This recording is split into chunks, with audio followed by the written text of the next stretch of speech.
যিনি আমার রাজনৈতিক অভিভাবক, তিনি আমার সংসদের অভিভাবক, তিনি আমার উন্নয়নের অভিভাবক। মহান এই জাতীয় সংসদ নির্বাচনে ডেপুটি স্পিকার নির্বাচিত হয়ে আপনার যে সাবলীল বাচনভঙ্গি, ইসলামের আদলে আপনার সূচনা বক্তব্য রেখেছেন, তার জন্য আপনাকে আবারও ধন্যবাদ মাননীয় স্পিকার।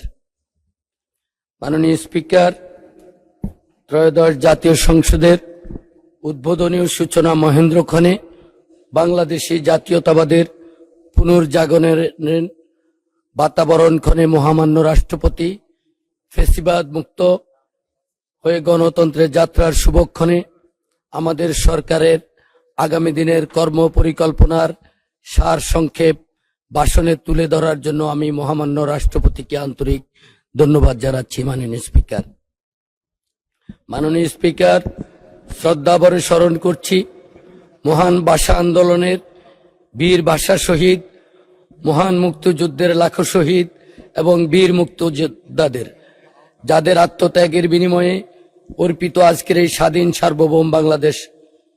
আমি শ্রদ্ধার সঙ্গে স্মরণ করছি স্বাধীনতার ঘোষক, বহুদলীয় গণতন্ত্রের পুনঃপ্রবর্তক শহীদ রাষ্ট্রপতি জিয়াউর রহমানকে।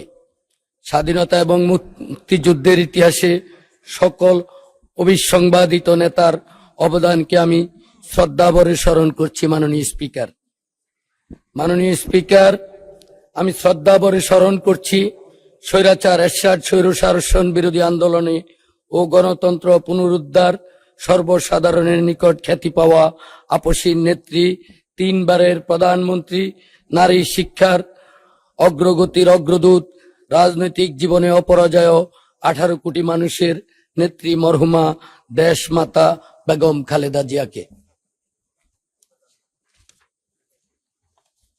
মাননীয় স্পিকার, আমি শ্রদ্ধার সঙ্গে স্মরণ করছি দীর্ঘ 16 বছর প্রিয় মাতৃভূমির উপর জগদ্দল পাথরের ন্যায় চেপে থাকা ফ্যাসিস্ট হাসিনা বিরোধী আন্দোলনে সকল আহত নিহত সহযোদ্ধা সহ 1990-এর গণ আন্দোলনের পর বাংলাদেশের গণতন্ত্রের ইতিহাসে 2024 সালের জুলাই আগস্ট মাসে ছাত্র জনতার গণ অভ্যুত্থান ও ফ্যাসিস্ট বিরোধী আন্দোলনে হাজারো শহীদ, আহত, অঙ্গহানি হওয়া হাজারো ভাই বোনকে। মাননীয় স্পিকার, ঐতিহাসিক জুলাই আন্দোলনের রাজনৈতিক কর্মী, ছাত্র জনতা, কৃষক, শ্রমিক, শ্রেণী পেশার, বাক স্বাধীনতা প্রিয়, গণতন্ত্রকামী মানুষকে আমি কৃতজ্ঞতার সঙ্গে স্মরণ করছি। মাননীয় স্পিকার, আমি কৃতজ্ঞতা জানাই বাংলাদেশ জাতীয়তাবাদী দল বিএনপির চেয়ারম্যান, সংসদ নেতা ও মাননীয় প্রধানমন্ত্রী শত দুর্যোগ দুর্বিপাকে দলকে ঐক্যবদ্ধ রেখে দলকে এগিয়ে নেওয়ার কৃতিত্বের দাবিদার কারিশমেটিক লিডার দেশ নায়ক তারেক রহমানকে।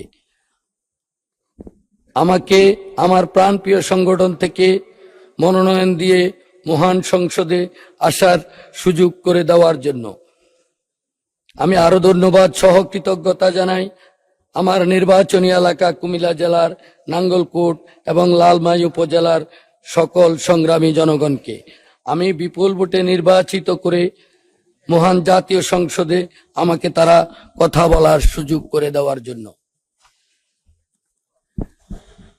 মাননীয় স্পিকার, আমাদের সরকারের নির্বাচনী ইশতেহারে ঘোষিত কার্যক্রম সমূহ বাস্তবায়নের সকল মন্ত্রণালয় বিভাগ আগামী 180 দিন, আগামী অর্থ বছর এবং আগামী 5 বছরের কর্ম পরিকল্পনা প্রণয়নের উদ্যোগ গ্রহণ করেছেন।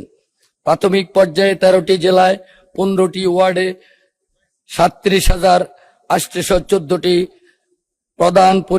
নারী প্রধান পরিবারকে ফ্যামিলি কার্ড প্রদানের নতুন সুযোগ সূচনা করেছেন। কৃষি সম্প্রসারণের অধিদপ্তরের মাধ্যমে 8টি বিভাগে 10টি জেলায় 11টি উপজেলায় 11টি ব্লকে পাইলট প্রকল্প প্রাথমিক পর্যায়ে চালু করা হয়েছে। মাননীয় স্পিকার, এছাড়া নির্বাচনী অঙ্গীকার অনুযায়ী আমাদের সরকার ইতিমধ্যে 10,000 টাকা পর্যন্ত কৃষি ঋণ মওকুফ করেছে। প্রাথমিক পর্যায়ে ঈদুল ফিতরের পূর্বে ৩,২৯৫ জন ইমাম, ২,৯৭৫ জন মুয়াজ্জিন, ২,৬০৪ জন খাদেম এবং হিন্দু মন্দিরের ১১৪ জন পুরোহিত সহ ৮৩ জন সেবায়িত, বৌদ্ধ বিহার প্যাগোডার ১৫ জন অধ্যক্ষ ও ১৬ জন উপাধ্যক্ষ সহ সর্বমোট ৯,১০২ জন উপকারভোগী ব্যাংক অ্যাকাউন্টে সম্মানী প্রেরণ করা হয়েছে। ই হেলথ কার্ড প্রদান বিষয়ে পাইলটিং কার্যক্রমের আওতায় খুলনা জেলায় ২৫ লক্ষ ই হেলথ কার্ড প্রদানের জন্য একটি প্রকল্প অনুমোদনের প্রক্রিয়াধীন রয়েছে। ৫ বছরে ২৫ কোটি বৃক্ষরোপণ ও সবুজ কর্মসংস্থানের সৃষ্টির লক্ষ্যে বনায়ন সৃজনের জন্য ইতিমধ্যে ১,৫০,০০,০০০ বিভিন্ন প্রজাতির চারা উৎপাদন করা হয়েছে। চলতি অর্থ বছরে সরকারি প্রাথমিক বিদ্যালয়ে ২ লক্ষ শিশুর মাঝে বিনামূল্যে স্কুল ড্রেস বিতরণের পরিকল্পনা রয়েছে। কারিগরি ও ভাষা দক্ষতা উন্নয়নে আগামী ১৮০ দিনের মধ্যে কারিগরি শিক্ষা প্রতিষ্ঠানের ৯,০০০ শিক্ষককে ট্যাব প্রদান সহ ৩,৮৩২টি মাল্টিমিডিয়া ক্লাসরুম স্থাপন করা হয়েছে। মাননীয় স্পিকার, আমি আমার নির্বাচনী এলাকার বিষয়ে একটি কথা বলবো। যিনি আমার রাজনৈতিক অভিভাবক, তিনি আমার সংসদের অভিভাবক, তিনি আমার উন্নয়নের অভিভাবক।